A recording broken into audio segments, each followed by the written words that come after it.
Assalamualaikum warahmatullahi wabarakatuh. Alhamdulillahirabbil alamin wassalatu wassalamu ala asyrafil anbiya'i wal mursalin nabiyina Muhammadin wa ala alihi wa ashabihi ajma'in, amma ba'du. Puji syukur kehadirat Allah Subhanahu wa taala, selawat serta salam semoga tercurah kepada junjungan kita Nabi Muhammad, Nabi akhiruz zaman sallallahu alaihi wasallam, dan juga semoga keselamatan selalu tercurahkan kepada anak cucu beliau, keluarga beliau, dan juga kepada para sahabat beliau yang semuanya dirahmati oleh Allah Subhanahu wa ta'ala. Pada kesempatan kali ini kita akan membahas satu bagian dari perkuliahan sejarah kebudayaan Islam, yaitu mengenai sejarah dakwah dan pemahaman Islam tahun 41 Hijriah sampai 216 Hijriah yang bertepatan dengan tahun 661 sampai 831 Masehi atau tahun menurut kalender Gregorian.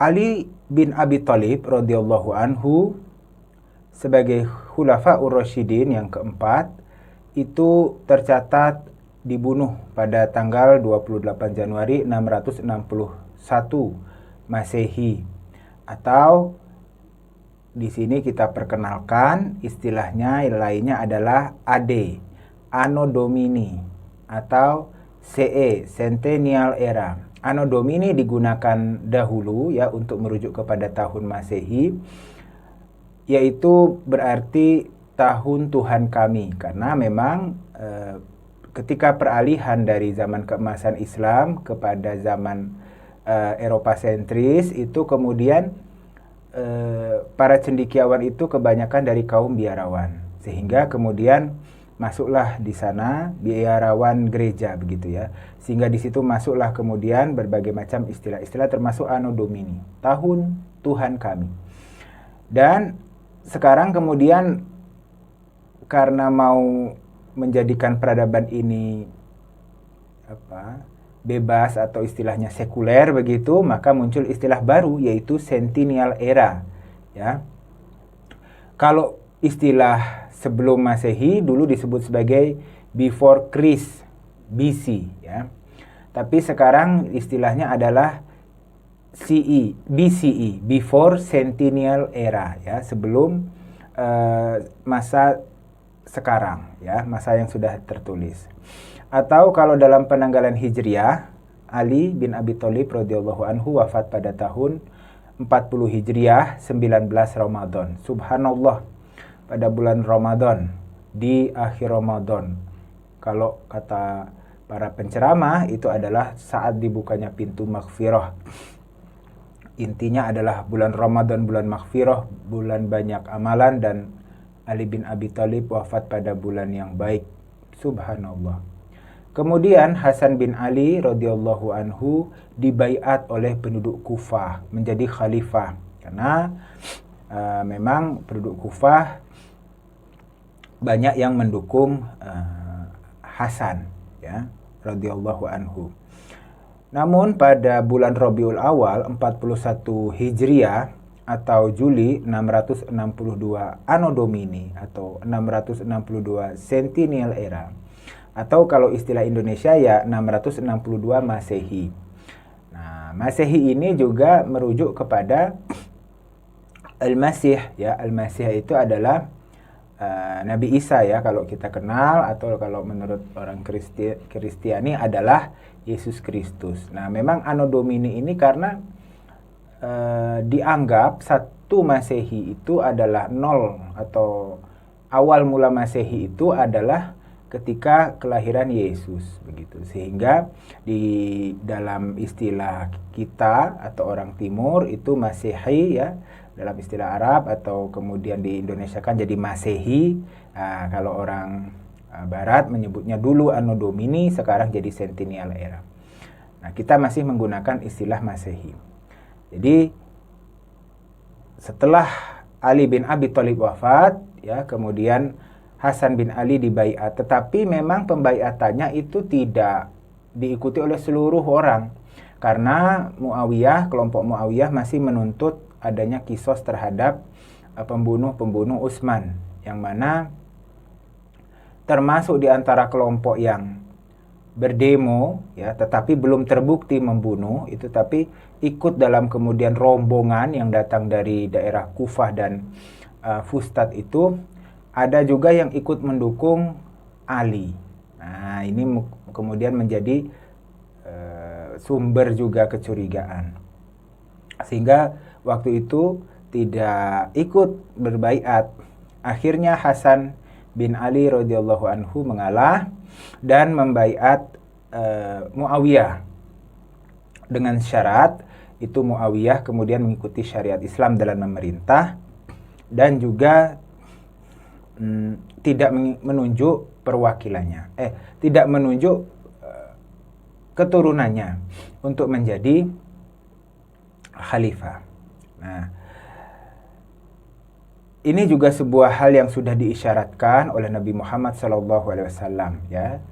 Dalam sebuah hadis disebutkan bahwa Hasan ini adalah tuan ya, yang akan menyatukan dua kelompok dari umatku. Nah, subhanallah, tidak mudah orang itu menyerahkan kekuatan yang dia punya, kekuasaan yang dia punya untuk kemajuan bersama. Tidak mudah. Nah, Hasan bisa melakukannya, tetapi jangan pula disalahartikan bahwa jika ada orang mempertahankan haknya itu salah. Itu juga sebuah ajaran Islam untuk kemudian ketika ada orang yang mengambil hak kita, kita mempertahankan.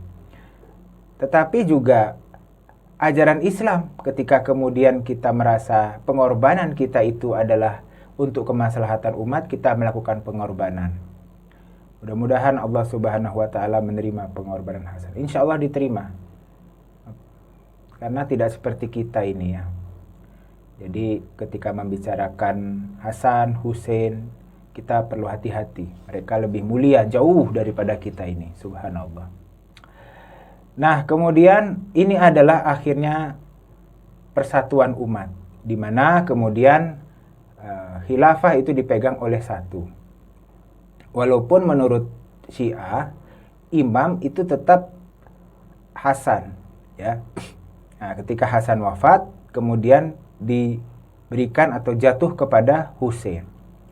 Tetapi secara politik kekuasaan itu satu, ya, dipegang oleh Muawiyah yang kemudian mengawali berdirinya dinasti Umayyah. Disebut dinasti Umayyah karena Muawiyah adalah keturunan dari Umayyah. Sebenarnya Muawiyah adalah keturunan dari Abu Sufyan.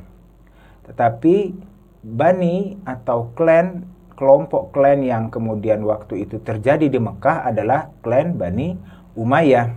Sehingga kemudian disebut sebagai Bani Umayyah. Dan juga nanti setelah Muawiyah itu kemudian dipegang oleh bukan keturunan Abu Sufyan, ya.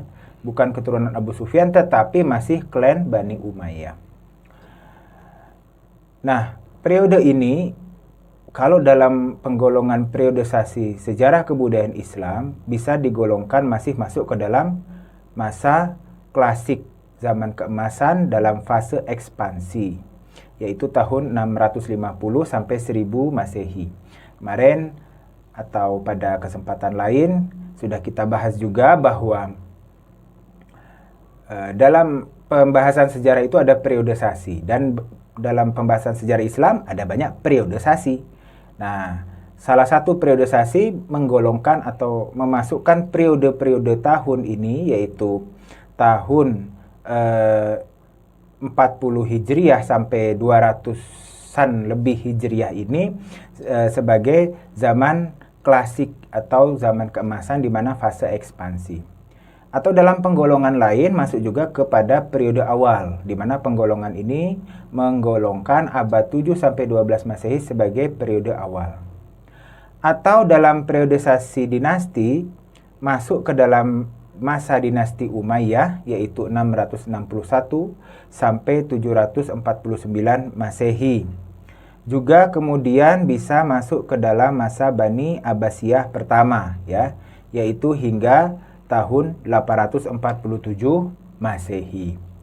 Nah, masa-masa ini merupakan masa dinasti Umayyah, kemudian ada awal dinasti Abbasiyah, dan juga ketika dinasti Abbasiyah itu berdiri di Baghdad, di Cordoba juga berdiri dinasti Umayyah, yang kedua lah istilahnya begitu, di Cordoba. Sehingga bisa dikatakan pada saat inilah kemudian memang pemimpin umat itu tidak lagi satu orang, ya, tidak lagi satu khalifah, tetapi ada setidaknya dua, walaupun waktu itu dinasti Umayyah di Cordoba tidak mengklaim kekhalifahan.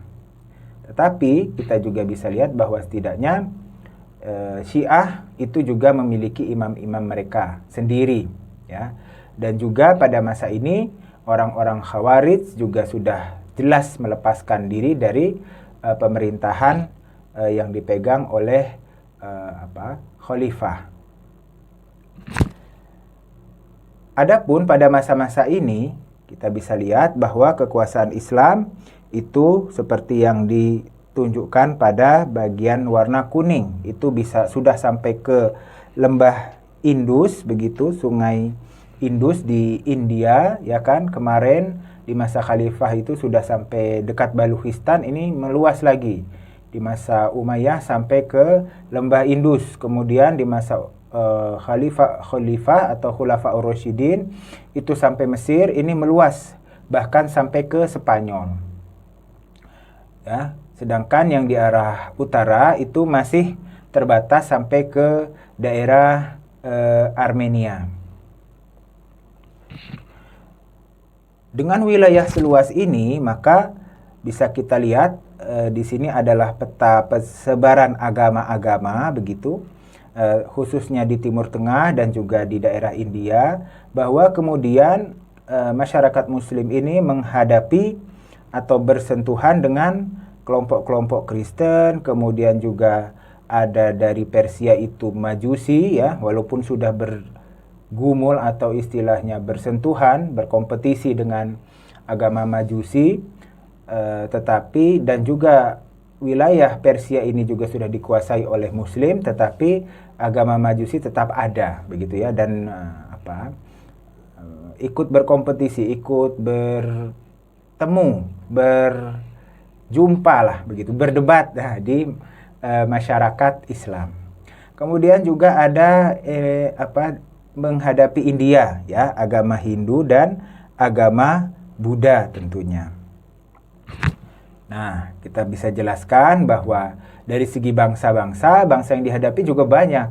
Ada bangsa Arab, kemudian bangsa Persia tentu, kemudian di Armenia dan juga di daerah-daerah Persia Utara itu menghadapi bangsa-bangsa Turkik, ya, juga orang Armenia, ya, kemudian Assyrian di Mesopotamia atau Irak, kemudian orang-orang Baluch, ya, di Baluchistan, itu daerah di sebelum lembah Indus tadi, kemudian suku Berbers, ya, atau Amazigh itu di Afrika Utara, Copts itu di Mesir, ya, ada juga kelompok Drus itu di Levant, ya, Damaskus, kemudian juga Palestina, kemudian Cyprus, ya, orang-orang Yunani Cyprus, karena pada masa Muawiyah itu masyarakat Muslim atau Daulah Islamiyah itu sudah melakukan pelebaran wilayah ke Siprus. Kemudian juga ada Yahudi yang sudah ditemui oleh komunitas Muslim sejak di Jazirah Arab, ya, di mana kalau kita lihat peta sebelumnya itu memang ada penyebaran komunitas Yahudi di Yaman, kemudian di Jazirah Arab itu sudah bertemu dan berinteraksi, dan sekarang semakin banyak lagi, ya, berinteraksi. Kemudian ada suku Kurdi, ya, kemudian Lura, Mandean, Samaritan, Sabaktat, Zaza, ya, dan lain sebagainya, ya. Banyak suku-suku yang dihadapi. Dan saat Ali radhiyallahu anhu wafat, Islam telah menjadi dominan, ya, di Jazirah Arab, di Mesir, di Tunisia, Syria, Irak, Persia, dan di daerah Armenia. Kemudian pada tahun 831 Islam semakin meluas ke seluruh Afrika Utara, tadi disebarkan oleh Daulah Umayyah ya, sampai ke Andalusia sekarang Spanyol, dan juga ke Sind ya, di dekat lembah Sungai Indus itu. Seperti juga yang dihadapi pada masa Khulafaur Rasyidin, karena telah berkembang, maka berkembang juga secara politik terdapat kekaisaran Bizantium ya. Karena kekaisaran atau kerajaan Persia sudah kalah, maka sekarang yang dihadapi adalah kekaisaran Bizantium. Selain itu di daerah Asia Selatan menghadapi kerajaan-kerajaan India secara politik ya, dan juga berinteraksi dengan dinasti Tang. Nanti kita akan lihat ada interaksi komunitas Muslim dengan dinasti Tang. Nah, secara internal seperti yang tadi disebutkan, komunitas Majusi itu tetap ada ya. Juga terdapat aliran Kristen macam-macam ya, ada Kalkedonian, Malkhit, Miapisit, Monopisit, Nestorian ya, itu adalah sekte-sekte atau aliran-aliran kekristenan. Kemudian ada Manichaeism, Mazdakism, nah itu adalah aliran-aliran Majusi atau Zoroaster. Zoroaster Majusi sama ya. Walaupun kemudian kelompok-kelompok yang tadinya ada di Persia dan ada di Jazirah Arab atau lebih tepatnya Timur Tengah sekarang gitu ya, itu dikuasai oleh Islam, mereka masih ada ya, karena memang tidak ada paksaan ya. Ketika kemudian Islam berkuasa itu tidak ada paksaan, dan sudah kita ketahui bahwa ketika mereka dikuasai itu ada semacam kota benteng atau kota militer untuk pusat pemerintahan, dan kota masyarakat itu dibiarkan seperti biasa sehingga tidak begitu terpengaruh. Walaupun secara psikologis nanti akan terpengaruh. Kemudian tadi sudah disebutkan juga ada Kristen Koptik ya. Adapun di Afrika Utara dan Andalusia itu banyak masyarakat Kristennya. Namun di Afrika Utara ini masih terdapat kepercayaan masyarakat lama ya, khususnya di bagian pedalaman, di bagian gurun begitu ya. Afrika Utara itu semakin ke selatan itu semakin gurun, sebelum nanti akhirnya menemui lagi daerah subur di Afrika Tengah dan daerah Mali. Kemudian masih terdapat kepercayaan masyarakat lama, dan juga ada minoritas Yahudi ya, mereka tersebar di berbagai macam tempat. Berbatasan dengan India dan ada pengaruh dinasti Tang, di situ juga masih ada kelompok-kelompok Zoroaster ya.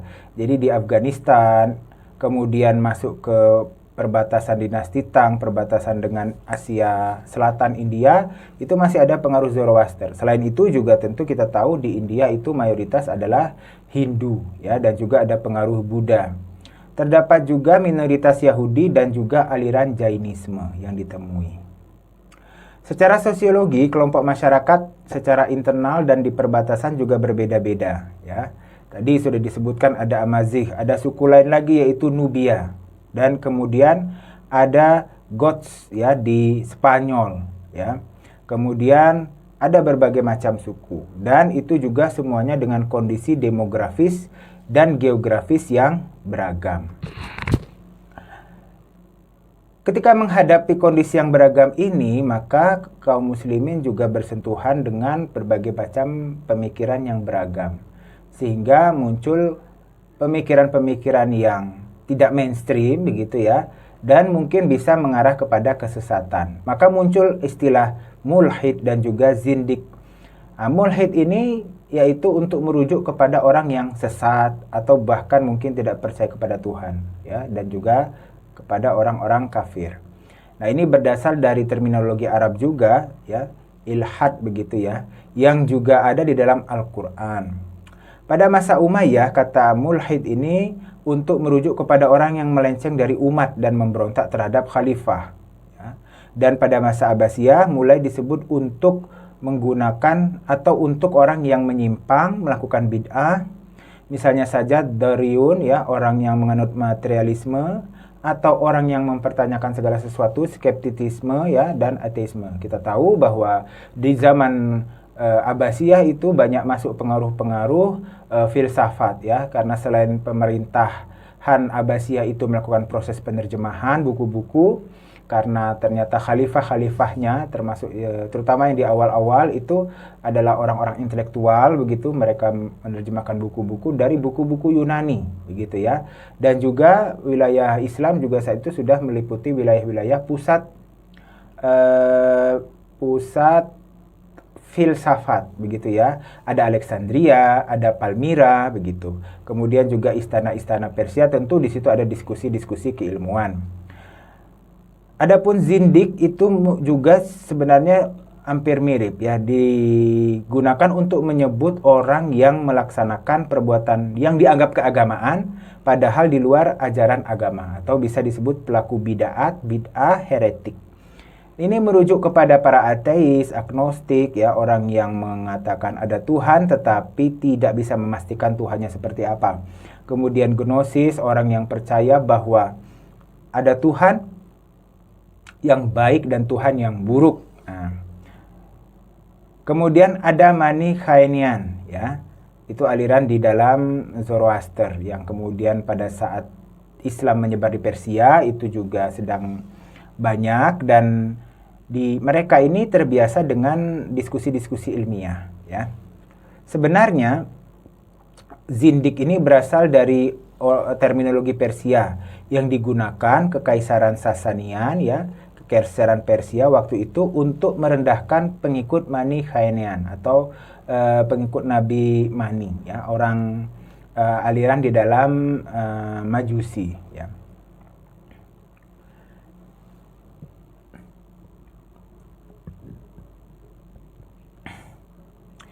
Dai walaupun kemudian ada semacam keterbatasan reputasi keagamaan Khalifah Umayyah dan Abbasiyah, namun itu tidak menjadikan mereka terlepas dari kegiatan dakwah ya. Dalam arti pemimpin atau Khalifah Umayyah maupun Abbasiyah itu banyak juga yang terlihat kurang agamis begitu ya, dalam pandangan kita mungkin kurang agamis karena mungkin bukan merupakan imam keagamaan ya. Tapi kita perlu ingat bahwa Muawiyah bin Abi Sufyan itu adalah juga sahabat begitu ya. Dan juga ya begitulah. Walaupun demikian, kedua dinasti tersebut pada kenyataannya menyandang gelar khalifah umat Islam, pemimpin umat Islam. Artinya mereka di situ di dalam gelar itu ada tanggung jawab mengatasi masalah-masalah umat Islam, membantu kehidupan umat Islam begitu ya. Dan artinya di situ membantu kehidupan Islam. Artinya di sana ada nuansa dakwahnya juga. Dan memang pada kenyataannya keduanya itu mendukung secara politik dan administratif terhadap perkembangan Islam. Nanti akan kita bahas di dalam taurikud dakwahnya, cara dakwah. Misal pada masa Abbasiyah hingga masa Abbasiyah ya, itu terdapat masjid-masjid yang dibiayai oleh khalifah ya, termasuk semua kegiatan keagamaan di dalamnya itu dibiayai oleh khalifah, termasuk orang-orang yang mengajar di dalamnya itu dibiayai oleh khalifah, imamnya juga ya. Nah, ini dapat disebut bahwa ada dakwah struktural hingga zaman ini ya, dan khalifah itu sebagai rijalud dakwah karena dia juga mendukung proses dakwah. Walaupun demikian, perkembangan Islam baik internal maupun eksternal juga terjadi berkat peran orang-orang yang melaksanakan berbagai majelis keagamaan atau melakukan dakwah secara langsung personal. Ini juga dapat disebut sebagai dakwah kultural. Nah, tadi khalifah adalah rijalud dakwah. Adapun khalifah yang kemudian bisa diakui begitu sebagai khalifah itu ada banyak ya, karena masa yang kita bahas ini cukup panjang ya, hampir 200 tahun. Ada pertama Muawiyah bin Abi Sufyan, kemudian Yazid bin Muawiyah, kemudian Muawiyah bin Yazid. Yazid bin Muawiyah dan Muawiyah bin Yazid ini adalah khalifah yang lemah begitu, bisa dikatakan lemah, dan memang secara legitimasi lemah juga karena ini adalah awal muasal diangkatnya anak keturunan sebagai pengganti oleh Muawiyah ini ya. Kemudian akhirnya muncullah Abdullah bin Zubair ya, anak Zubair bin Awam. sahabat Nabi Muhammad SAW. Dan Abdullah bin Zubair juga pernah menemui Nabi di masa kecilnya, ya. Dan juga sudah dinubuahkan oleh Nabi Muhammad akan kemudian memimpin pasukan di mana terjadi pembunuhan atau pertumpahan darah di antara kaum muslimin. Nah, Abdullah bin Zubair ini konfliknya akan kita ceritakan nanti, ya. Kemudian akhirnya Marwan bin Hakam berhasil mengembalikan kekuasaan di tangan orang-orang dinasti Umayyah. Nah, maka ada penyebutan, ya, 3 khalifah awal dari Umayyah ini adalah Sufyaniyah karena anak turun dari Abu Sufyan. Kemudian setelah Marwan itu yang menjadi khalifah itu adalah anak turun dari Marwan. Marwan itu mengembalikan kekuasaan khalifah kepada Bani Umayyah. Kemudian Abdul Malik bin Marwan ini juga seorang yang kuat, ya. Al-Walid bin Abdul Malik, ya. Di masa Abdul Malik bin Marwan inilah dibangun Qubatus Sakhrah, ya, di Palestina. Kemudian juga memperkuat pasukan, ya. Kemudian di masa Abdul Malik dan Al-Walid ini juga bahasa Arab dijadikan bahasa resmi. Lalu kemudian yang terkenal selain Muawiyah, kemudian dari dinasti Umayyah itu Marwan bin Hakam yang mengembalikan dinasti, Abdul Malik bin Marwan dan Al-Walid bin Abdul Malik yang memperkuat dinasti dan mengembangkan wilayah dinasti. Juga kemudian Umar bin Abdul Aziz yang terkenal dengan kesalehannya, ya. Nah, ini mengembalikan pamor keagamaan dari dinasti Umayyah, ya, dari Khilafah Islamiyah. Selain itu bangkit juga atau jadi khalifah juga Yazid, Hisham, ya. Hingga kemudian mengalami perlemahan dan dari daerah Persia, tepatnya Khurasan, itu bangkitlah kegiatan kelompok keagamaan yang mengatasnamakan Hashimiyah, ya. Mengatasnamakan Hashimiyah, ya, untuk kemudian membangkitkan kekuasaan keturunan Hashim. Di sini kemudian pengikut-pengikut atau orang-orang yang mengidolakan Ali atau pengikut Alawiyin, begitu, keturunan Ali, itu kemudian mengikuti gerakan ini, yang ternyata setelah berkuasa akhirnya dipegang oleh keturunan Abbas. Nah, bisa kita sebutkan juga Abbas, ya, paman Nabi Muhammad itu juga keturunan Hashim, maka tidak salah gerakannya Hashimiyah, ya. Hashimiyah, dan itu berkembang dari salah satu aliran Syiah memang. Kemudian berkembang menjadi gerakan keagamaan, kemudian gerakan keagamaan ini mencari kekuasaan. Di awal-awal perkembangannya, Abbasiyah ini mendorong kaum muslimin untuk kembali pada zaman Nabi atau nuansa zaman Nabi Muhammad. Yang mana menurut mereka pemerintahan Umayyah itu sudah banyak bergelimang duniawiyah, sehingga mereka mengembalikan kejayaan agama, ya, dengan mereka naik ke pemerintahan. Nah, sebenarnya yang kemudian memimpin di peperangan itu adalah salah seorang pengikut Abbasiyah, ya, atau Hashimiyah, yaitu Abu Muslim Al-Khurasani. Nah, Abu Muslim Al-Khurasani ini seorang jenderal yang hebat. Memang pemimpin atau imam Hashimiyah saat itu, yaitu Abul Abbas As-Saffah, itu juga ikut dalam pertempuran, tetapi yang memimpin pertama adalah Abu Muslim Al-Khurasani. Kemudian mereka berhasil mengalahkan gubernur-gubernur Umayyah, begitu, di daerah Khurasan, kemudian masuk ke daerah Kufah, di mana Kufah ini adalah daerah yang bersejarah karena di situ juga banyak pengikut atau orang-orang yang mendukung kelompok Ali, sehingga disitulah kemudian Abul Abbas, ya, julukannya itu dideklarasikan sebagai khalifah yang baru, menggantikan Khalifah Umayyah yang dianggap sudah tidak relevan. Di Masjid Kufah diangkat karena itu tempat yang bersejarah. Adapun Abul Abbas ini orang yang tidak tendeng aling-aling atau orang yang tegaan begitu ya. Sehingga kemudian semua keturunan Umayyah itu dihabisi. Walaupun nanti ada akhirnya salah satu keturunan Umayyah yang berhasil meloloskan diri sampai ke Andalusia. Sampai ke Andalusia. Dalam upaya dia meloloskan diri pun orang yang mengikutinya Abdurrahman Ad-Dakhil ini, orang yang mengikutinya melarikan diri dari Umayyah itu sampai dibujuk untuk kembali. Setelah kembali kemudian dihukum. Dihukum apa ya? Dihukum mati. Nah, itulah kemudian digelari sebagai as-safah yang menumpahkan. Menumpahkan apa? Menumpahkan darah. Nah, Abul Abbas as-Safah tidak lama kemudian memegang pemerintahan, digantikan oleh Abu Ja'far al-Mansur, saudaranya. Nah, keduanya ini ya masih keturunan Abbas, ya. Abbas, paman Nabi.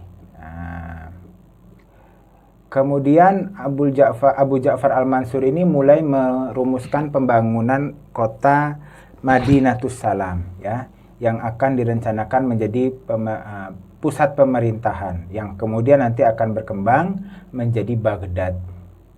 Nah, Abu Ja'far al-Mansur ini kemudian mulai memisahkan diri lah setelah mereka mendapatkan kekuasaan, mulai mengkonsolidasikan kekuasaan dengan memisahkan diri dari pengikut Ali, ya, dan juga kebanyakan pengikut Ali atau orang yang mendukung Ali itu adalah dari kelompok Syiah.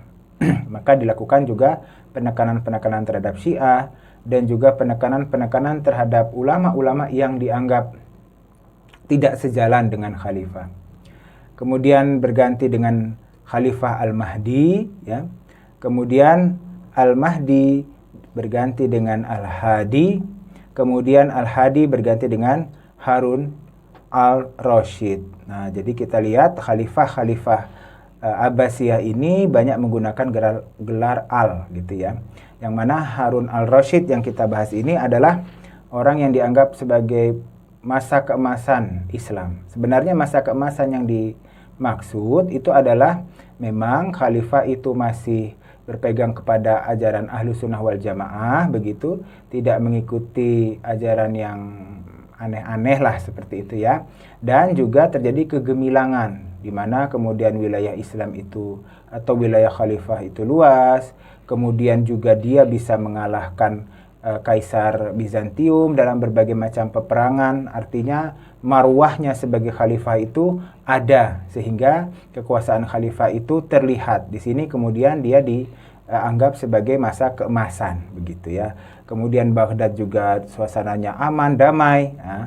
Nah, itulah kemudian Harun al-Rashid dianggap sebagai khalifah yang masa keemasan, di mana masa kepemimpinan sebagai masa keemasan.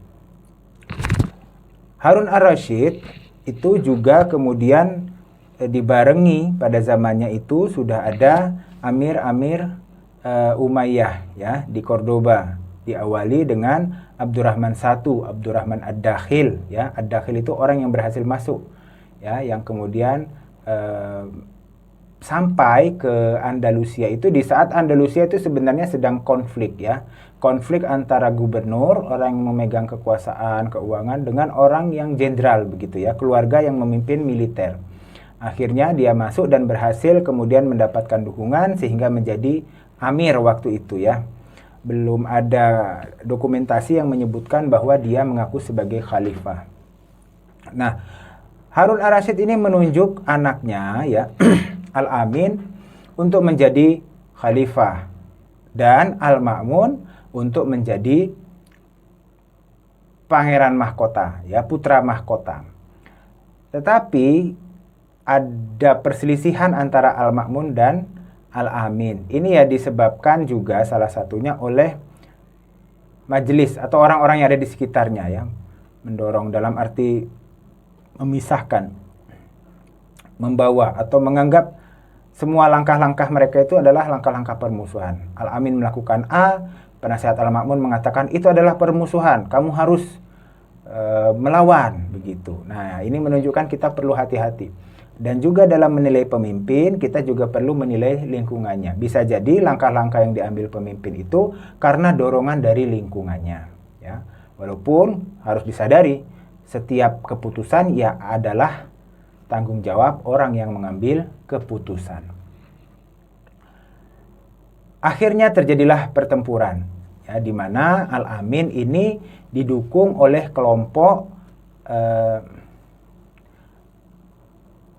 oleh satu kelompok menteri begitulah. Sedangkan Al-Ma'mun itu didukung oleh kelompok keluarga Barmaki. Yang mana Barmaki ini sempat dikeluarkan dari kekuasaan oleh Harun ar-Rasyid waktu itu. Maka putra mahkotanya yaitu Al-Amin diberikan pembantu-pembantu ya yang bukan dari keluarga Barmaki. Nah, sedangkan Al-Ma'mun itu dari keluarga Barmaki yang nanti akan berpengaruh dalam kekuasaan Bani Umayyah ini. Bani Abbasiyah ini. Nah, Al-Ma'mun ini kemudian berhasil berkuasa dengan bantuan orang Barmakiyah.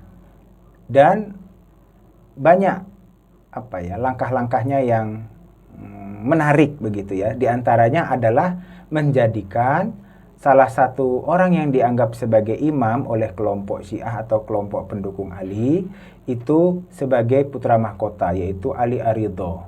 Nah, Ali Ar-Ridho padahal itu sudah lebih tua darinya. Sehingga akhirnya keluarga Abbasiyah itu melakukan pernyataan ketidaksetujuan di Baghdad ya, sehingga terjadi semacam kerusuhan lah di Baghdad itu ya, karena tidak setuju Ali Ar-Ridho diangkat ya. Walaupun akhirnya Ali Ar-Ridho mendahului Al-Ma'mun, meninggal sebelum Al-Ma'mun ya.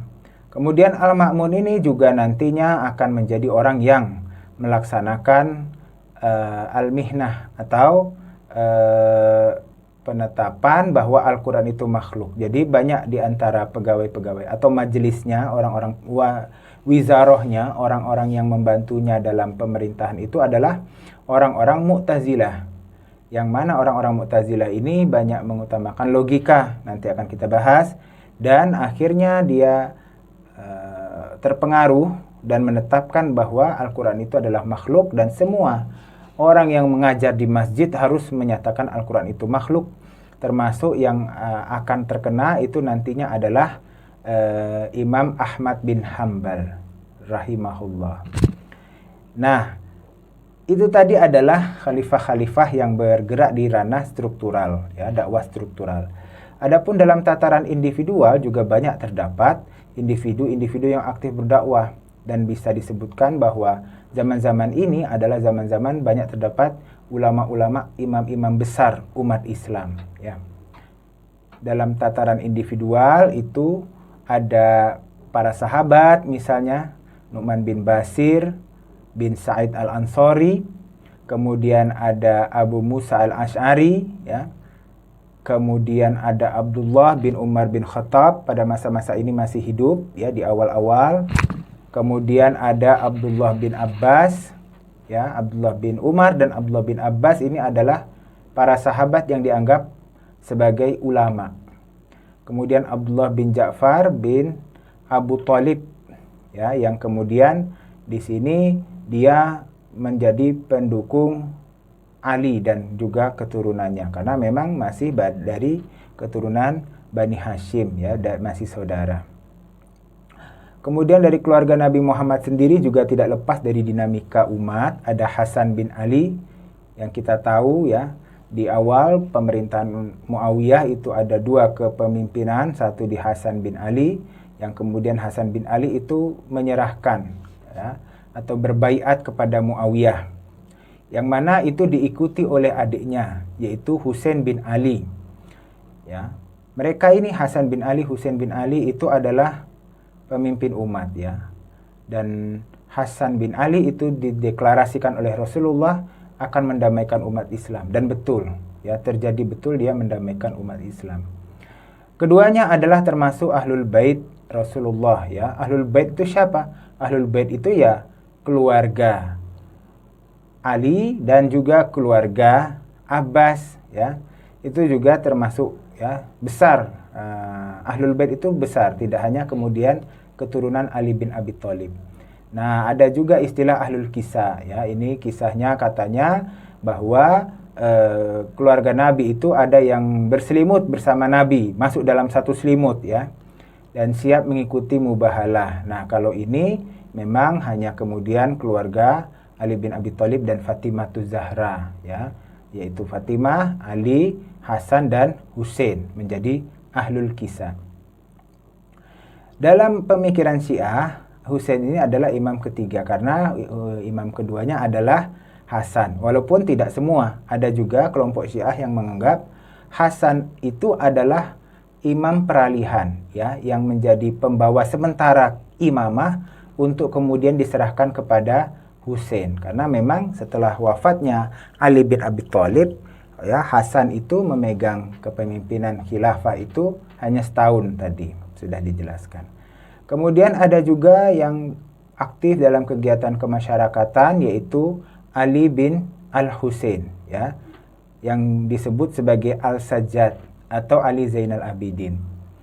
Ali ini beliau selamat dari Karbala ya, dan kemudian kembali ke Madinah. Karbala kita tahu bahwa Husain bin Ali nantinya akan terbunuh di Karbala ya, di Karbala oleh panglima dari Yazid bin Muawiyah.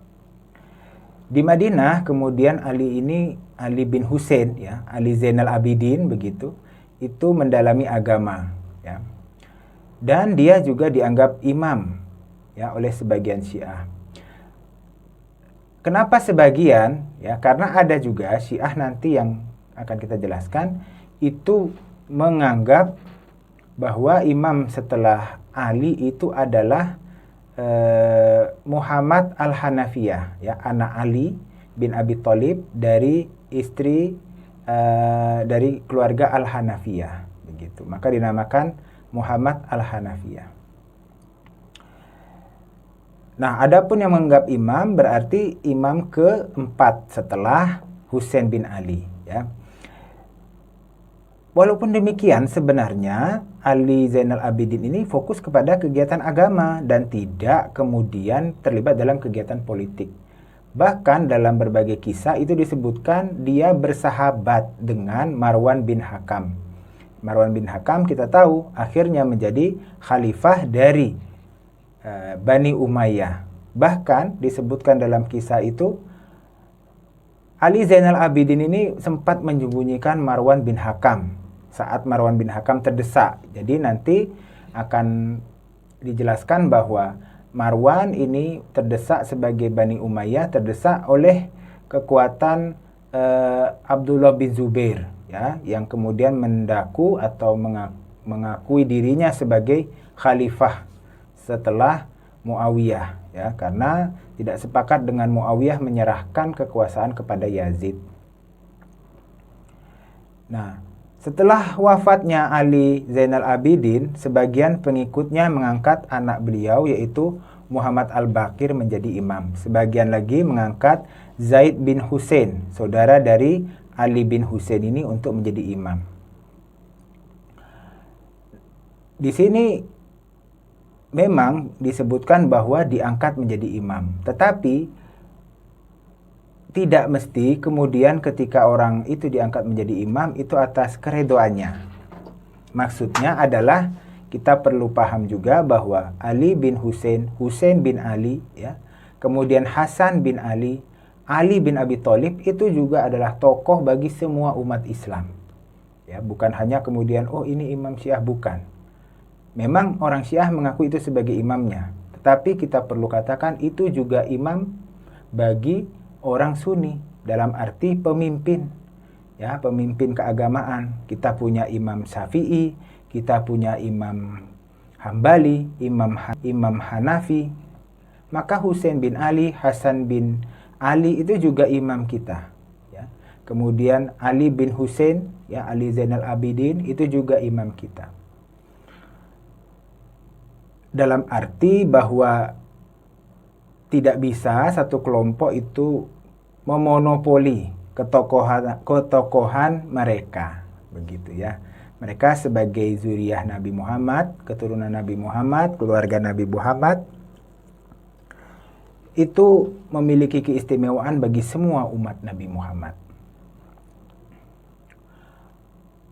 Nah, kemudian anak dari Muhammad Al-Baqir, jadi Muhammad Al-Baqir ini juga termasuk keturunan Nabi yang aktif dalam kegiatan masyarakat, setidaknya dalam kemudian mengajari umat tentang agama. Setelah wafat, maka anaknya Ja'far As-Shadiq itu diangkat menjadi imam, ya. Walaupun ya seperti Ali Zainal Abidin, Ja'far As-Shadiq ini tidak kemudian terlibat aktif dalam kegiatan politik, bahkan lebih cenderung kepada kegiatan pengajaran. Maka kemudian beliau menjadi seorang ulama faqih, ya, di mana kemudian termasuk Malik bin Anas yang nanti jadi Imam Malik, kemudian Abu Hanifah, ya, An-Nu'man, itu nanti beliau berguru kepada Ja'far As-Shadiq ini karena ilmunya. Nah, anak Ja'far As-Shadiq adalah Musa Al-Kazim, dan juga ada Ismail dan Abdullah Al-Aftah. Ketiganya dianggap sebagai imam oleh masing-masing pengikutnya, kelompoknya. Kemudian ada anak Musa Al-Kazim, yaitu Ali Ar-Ridho, yang tadi diangkat menjadi putra mahkota oleh Al-Ma'mun. Walaupun kemudian oleh kelompok Syiah itu dianggap sebagai semacam siasat belaka. Kemudian pada masa ini juga terdapat ulama yang aktif mendidik umat, termasuk yang kita kenal sebagai imam-imam mazhab itu muncul pada masa ini, yaitu An-Nu'man bin Thabit, Abu Hanifah. Kemudian ada Malik bin Anas, ya, yang kita kenal mazhabnya mazhab Maliki, tadi Abu Hanifah mazhab Hanafi.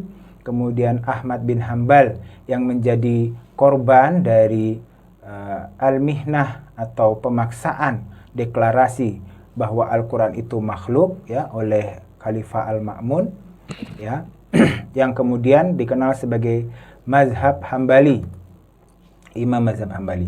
Dan yang kita kenal di Indonesia, ya, Imam Muhammad bin Idris Asy-Syafi'i, ya.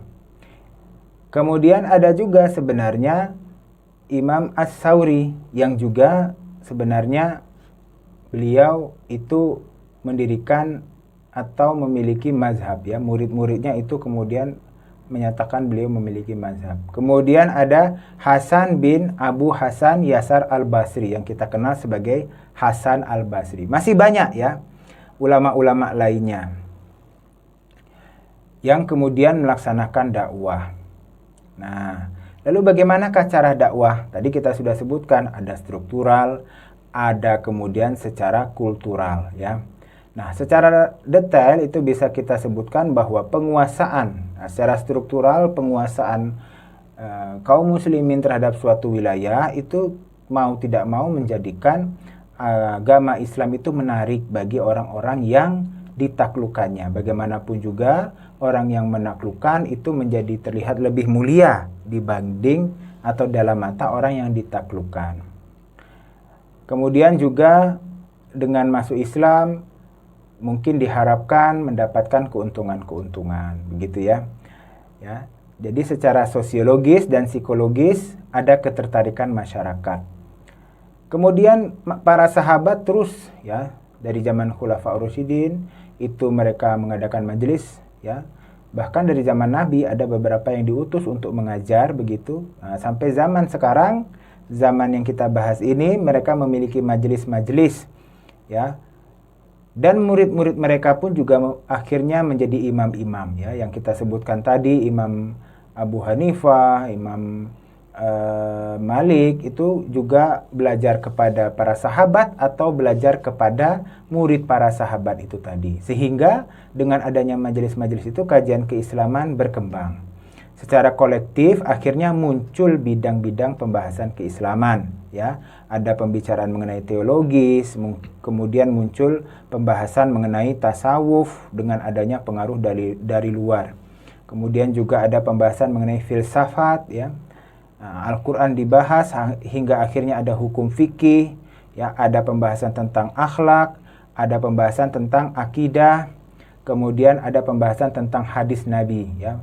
Bagaimana sebuah hadis itu dikatakan sebagai hadis yang benar dan bagaimana memahami sebuah hadis. Muslim menghadapi berbagai keyakinan. Tadi dalam penjelasan mengenai mad'u sudah disampaikan ada berbagai macam keyakinan. Sehingga mengembangkan pembahasan mengenai keyakinan keagamaan. Jadi ada diskusi tentang akidah juga, ya. Di awal-awal mungkin tidak banyak karena masih cenderung sederhana berpikirnya, kita yakini selesai. Tetapi ini menghadapi tantangan-tantangan dari berbagai keyakinan lain, ya. Tadi ada aliran Zoroaster atau aliran Majusi, ada aliran Kristen, ya. Yang mana terutama Majusi ini, ya, Manichean ini banyak berdiskusi mereka. Maka akhirnya muncul kalam, ya, yang membahas keyakinan dan juga berdialektika, berdiskusi. Al-Mahdi adalah khalifah pertama yang menugaskan secara resmi mutakallimun, orang-orang ahli kalam, untuk berdebat dengan orang-orang mulhid, ya, atau orang-orang non-muslim lainnya, ya. Mulhid itu adalah bisa merujuk kepada muslim atau non-muslim, ya, dari Manichean, Berdasanit, ya, Marcionit, ya, berbagai aliran-aliran keagamaan itu. Kemudian kaum mutakallimun mulai menulis bahasa Arab karena orang Manichean dan orang Marcionit juga menulis kitab-kitab bahasa Arab. Jadi pada masa Abbasiyah ini sudah mulai berkembang dialog atau debat antar agama sebenarnya, ya. Fungsi apologetik, maksudnya dalam debat antar agama ini terlihat juga ketika Abu Muslim Al-Khurasani. Tadi Abu Muslim Al-Khurasani dijelaskan sebagai panglima perang dari kelompok, ya, Hashimiyah sebenarnya yang nanti akan mendirikan dinasti Abbasiyah. Itu sebelum kemudian melakukan pemberontakan di daerah Khurasan, itu mengirim dulu mutakallimun ke kota-kota. Untuk apa? Untuk menyebarkan pemahaman bahwa kelompok Abu Muslim Al-Khurasani ini ingin mengembalikan kekuasaan seperti zaman Nabi dengan mengangkat keturunan-keturunan Nabi, ya. Keluarga Nabi. Ya, kita tahu keluarga Abbas itu juga termasuk ahlu baiti Rasulullah sallallahu alaihi wasallam. Kemudian dikirimlah mutakallimun itu sebelum dia melakukan penyerangan. Kalam juga menjawab berbagai pertanyaan sulit, ya, yang muncul setidaknya di zaman Abbasiyah, ya, ketika mulai banyak keyakinan-keyakinan yang berhadapan dengan Islam, kemudian Islam mulai masuk ke kota-kota besar, orang-orang filsafat mulai ada yang bertanya-tanya tentang Islam, maka mutakallimun ini bisa kemudian berdiskusi tentang itu. Nah, pada zaman Abbasiyah, para zindik, ya, atau orang-orang yang dianggap keluar dari agama atau mengaku Islam tapi menjalankan keyakinan di luar Islam, itu dihukum, ya. Abul Abbas As-Saffah itu menyatakan bahwa toleransi itu bisa, tapi untuk hal-hal yang tidak membahayakan agama. Di situ dia kemudian menghukum para zindik. Nah, Al-Mahdi itu juga mengumpulkan informasi tentang paham sesat dan mengejar untuk menghukum pelakunya. Jadi di sini kita lihat bahwa para khalifah itu sebenarnya masih berusaha menjadi pelindung keyakinan, keagamaan, keislaman, begitu, ya. Jadi masih ada nuansa keagamaannya dalam kekuasaan khalifah itu. Juga Harun ar-Rasyid terus, ya, meneruskan kebijakan ini. Para cendekiawan menyebutkan bahwa mihnah itu juga sebenarnya melanjutkan kebijakan para khalifah sebelumnya ini, ya, dari Al-Mahdi, kemudian ar-Rasyid, Abul Abbas As-Saffah, untuk menghukum orang yang dianggap menyimpang dari agama. Tapi karena doktrin keagamaan khalifah waktu itu adalah Mu'tazilah, maka yang dipaksakan adalah doktrin Mu'tazilah, yaitu penciptaan Al-Quran. Mihnah itu adalah pemaksaan para ulama untuk menyebutkan Al-Quran itu diciptakan. Pada masa ini juga terjadi diskusi antara zindik dengan orang-orang Islam, ya. Dan ini terjadi meningkat di zaman Abbasiyah karena orang-orang Persia yang baru masuk Islam itu dulunya penganut Manichean ya. Manichean itu dia rajin atau memiliki budaya diskusi. Kemudian Manichean ini juga dianggap terbuka ya. Pertanyaannya terbuka. Sehingga kemudian banyak bertanya begitu ya, banyak bertanya ya, akhirnya juga pada kaum zindik ini juga banyak bertanya, dan ketika orang banyak bertanya itu menggoncang otoritas kekuasaan. Kemudian ketika Al-Ma'mun pada abad 9 membuka program penerjemahan ya, jadi Al-Ma'mun ini juga legasinya itu adalah membuka program penerjemahan. Maka masuk karya-karya filsuf Yunani ke dalam kaum muslimin. Nah, juga kemudian bisa kita ketahui bahwa pada masa Al-Ma'mun itu muncul penerapan Mu'tazilah sebagai mazhab negara dengan pemaksaan, dengan mihnah. Baik Umayyah di Andalusia maupun Abbasiyah pada masa ini mengalami masa-masa keemasannya. Abbasiyah mengalami masa keemasan pada masa Al-Ma'mun hingga nanti ya dalam masa Al-Mu'tasim. Yang ini semua merupakan kelanjutan dari kejayaan zaman Harun ar-Rasyid. Kemudian dalam rampasan perang itu para khalifah Abbasiyah itu biasanya meminta buku juga ya, yang dirampas dalam rampasan perang itu tidak hanya harta, tetapi juga buku-buku dari berbagai wilayah Bizantium ya, kemudian itu dikumpulkan dan diterjemahkan ya, terutama pada masa Al-Ma'mun. Dalam bidang diplomasi ya, baik di Daulah Umayyah maupun Daulah Abbasiyah itu juga sudah berhubungan dengan negara non-muslim ya. Untuk Abbasiyah, Harun ar-Rasyid sendiri tercatat pernah berhubungan dengan kerajaan di daerah Prancis ya, untuk menanggulangi kekuasaan Umayyah. Dan juga penaklukan itu terus berlangsung ya. Umayyah meluaskan wilayah Islam ke Afrika Utara, Andalusia, Sind, Afghanistan, Bukhara, dan juga sampai ke wilayah utara Armenia. Sedangkan Abbasiyah meluaskan Islam ke Sind terus ya, hingga kemudian sampai ke Sungai Indus dan juga ke utara sampai ke Laut Aral. Dilakukan pengiriman panglima dan juga delegasi Umayyah ke dinasti Tang. Jadi di zaman dinasti Umayyah itu dikirim panglima untuk mendorong suku-suku yang berbatasan dengan Tang itu untuk memberontak atau untuk beralih kesetiaan begitu ya. Dan ini cukup merepotkan ya dinasti Tang, dan akhirnya tetapi terjalin hubungan aliansi ya dengan kekuasaan Islam ini, dan ini juga membantu tumbuhnya komunitas muslim di dinasti Tang.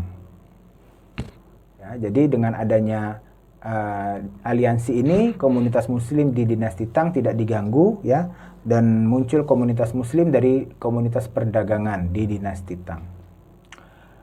Kemudian pada masa ini muncul gejala perpecahan umat muslim ya, jadi masing-masing muslim memiliki kelompoknya sendiri-sendiri.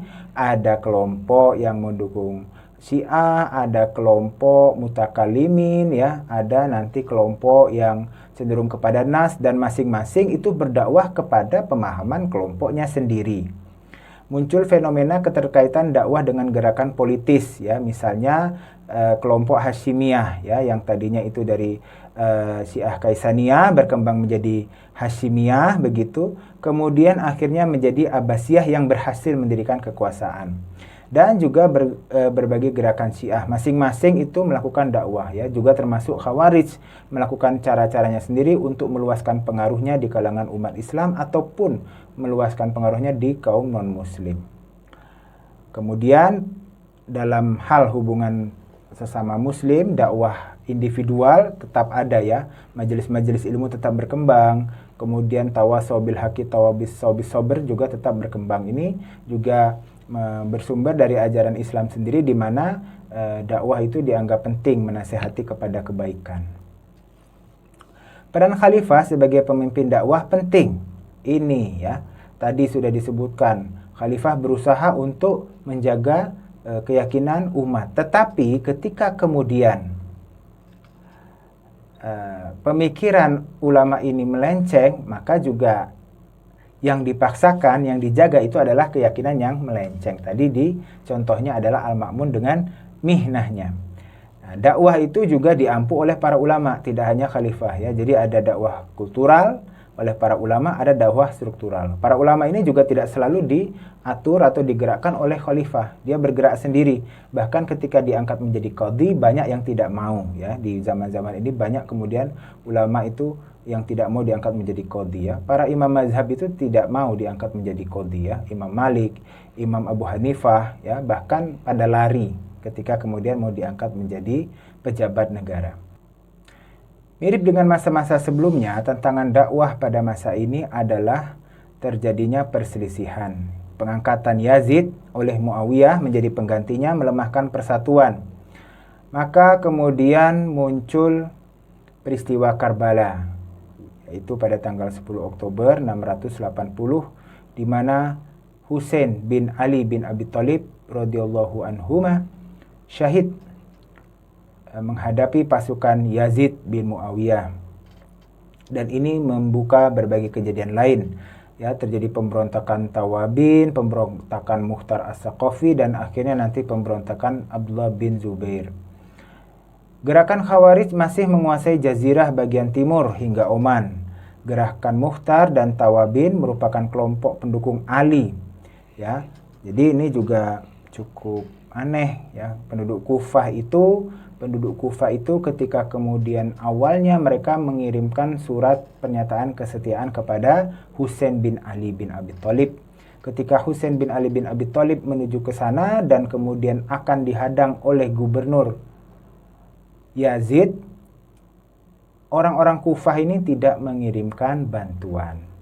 Setelah kemudian Husain bin Ali bin Abi Thalib radhiyallahu anhu syahid di peristiwa Karbala, ya, mereka memberontak. Ya, ini juga perlu kita jadikan ibroh ya. Kalau memang mau membantu, bantulah dari awal. Jangan setelah kejadian baru muncul penyesalan. Gerakan Abdullah bin Zubair meluas. Bahkan sebagian ulama menganggap bahwa Abdullah bin Zubair lah khalifah pengganti Yazid ya. Ini merupakan gambaran peta ya kekuasaan kelompok-kelompok yang berseteru dengan dinasti Umayyah. Kalau kita lihat, dinasti Umayyah itu sempat hanya berkuasa di sekitar Damaskus saja, ya. Dan yang paling luas itu adalah kekuasaan dinasti atau kekuasaan dari Abdullah bin Zubair. Nah, tapi kemudian berbagai kelompok itu mulai tidak mengakui Abdullah bin Zubair.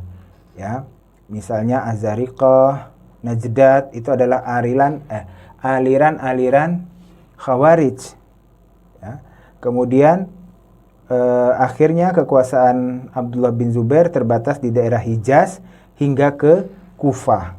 Tetapi lalu lintas antara Hijaz dan Kufah ini harus sebenarnya melalui Irak, karena jalan yang lebih nyaman begitu. Kalau dari Kufah langsung ke Hijaz itu jalannya adalah banyak desert atau padang pasir, banyak padang pasir. Nah, akhirnya semakin terdesak dan akhirnya Abdullah bin Zubair dikalahkan.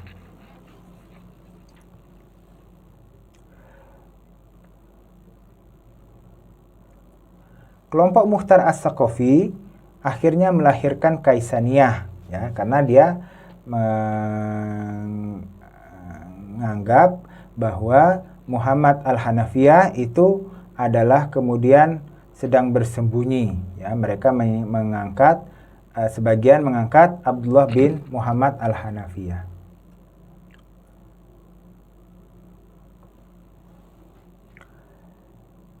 Kelompok Abu Hashim itu nanti akan memunculkan kelompok Abbasiyah, ya, yang mengklaim bahwa Abu Hashim menunjuk Muhammad bin Ali bin Abdullah bin Abbas. itu kemudian menjadi imam untuk melakukan gerakan atas namanya, ya, akhirnya kemudian berhasil menegakkan Daulah Abbasiyah.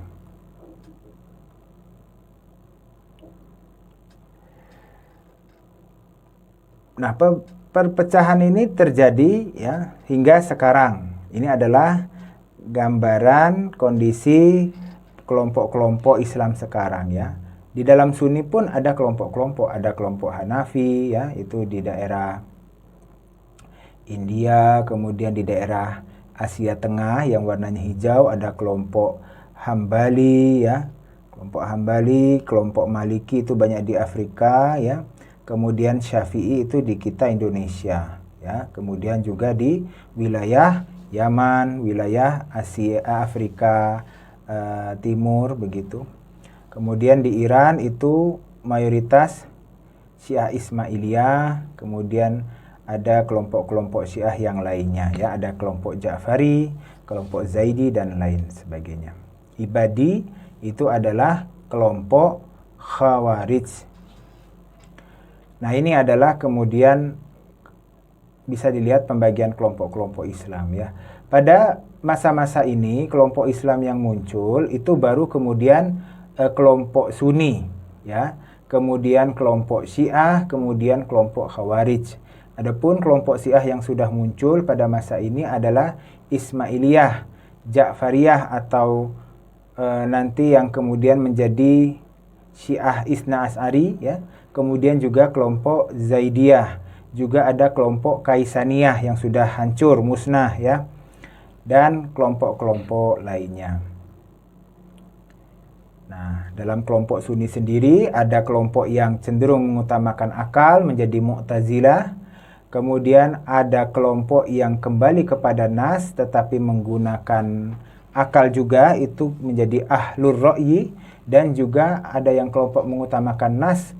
Nas itu maksudnya adalah dalil nakli atau Quran dan hadis. Itu menjadi disebut sebagai Ahlul Hadis.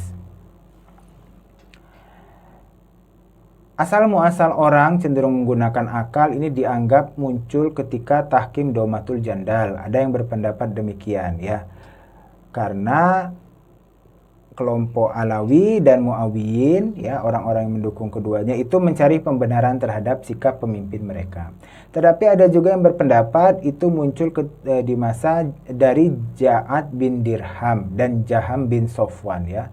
Keduanya ini adalah tokoh yang mengutamakan logika dan kemudian memunculkan juga aliran-aliran pemikiran di dalam Islam, misalnya Jabariyah, kemudian Qadariyah. Hingga kemudian tradisi pemikiran ini sampai kepada Wasil bin Atha yang terkenal memisahkan diri dari majelis gurunya Hasan al-Basri ya, dan disebut dari situlah kata Mu'tazilah muncul ya, i'tazala. Nah, jadi ada pemikiran yang mengutamakan akal, ada pemikiran yang mengutamakan nas dalam tradisi Sunni. Kelompok yang mengutamakan nas juga merujuk kepada guru-guru mereka sendiri ya.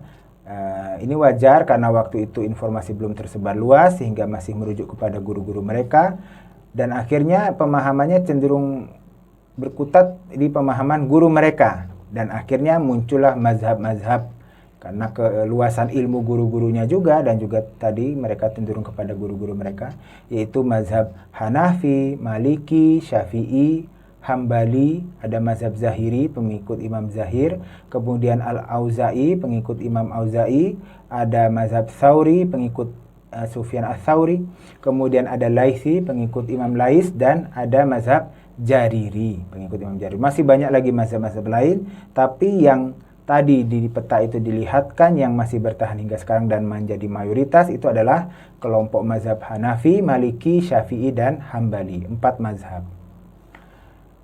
Adapun yang mengutamakan akal akhirnya menjadi cenderung terlalu berlebihan dan menjadi kelompok Mu'tazilah yang memaksakan keyakinannya kepada para ulama karena setelah ia berhasil menguasai pemerintahan di zaman Al-Ma'mun ya. Mu'tazilah ini percaya dengan logika ya, kemudian Bahkan dalam akidah itu juga perlu dirumuskan dengan logika menurut mereka. Mereka tidak segan menolak hadis mutawatir atau ahad. Selain itu mereka mudah mengkritik sahabat Nabi Muhammad SAW. Nah, adapun kelompok Syiah itu berpecah berdasarkan imam, ya, siapa yang dianggap sebagai imam. Setelah wafatnya Ali sebenarnya ada kelompok yang menganggap Muhammad bin Al-Hanafiyah tadi yang sudah disebutkan juga itu menjadi imam. Ya, ini menjadi Kaisaniyah yang nanti berkembang menjadi Abbasiyah, ya, yang mengangkat ya Mukhtar As-Saqafi itu. Kemudian anak Hussein itu adalah Ali Zainal Abidin, ya, dianggap sebagai imam. Kemudian muncul anaknya Muhammad Al-Baqir, ya, dan Zaid yang menjadi Zaidiyah, ya. Ada yang berpendapat Muhammad Al-Baqir menjadi imam. Kemudian anak Muhammad Al-Baqir yaitu Ja'far As-Shadiq dianggap menjadi imam. Nah, anak Ja'far As-Shadiq ini ada Ismail Mubarak, kemudian Abdullah Al-Atfah dan Musa Al-Kazim. Nah, ketiganya juga dianggap menjadi imam. Musa Al-Kazim itu menjadi imam untuk Syiah Isna Asy'ariyah, sedangkan Ismail itu Syiah Ismailiyah, ya. Kemudian nanti juga berkembang menjadi Ismailiyah Naziriyah, ya, yang masih bertahan dan berkembang hingga sekarang. Sedangkan Abdullah Al-Aftah menjadi Aftahiyah atau Fatiyah kalau di sini disebutkan, ya. Aftahiyah juga bisa. Nah, jadi kalau Muslim itu Sunni itu berdasarkan tadi bagaimana memahami agama berpecahnya, kalau Syiah itu berpecahnya siapa yang menjadi imam. Ada Firqah Kaisaniyah yang kemudian akhirnya berkembang menjadi Abbasiyah itu nantinya, dan ada kecenderungan di dalam Syiah ini untuk memahami mengenai raja'ah atau keyakinan bahwa imam mereka itu tidak meninggal tetapi hanya tersembunyi. Itu pada berbagai aliran Syiah itu ada keyakinan itu. Dan dalam pembahasan kita itu dimulai sejak Sabaiyah, ya, dari Abdullah bin Saba.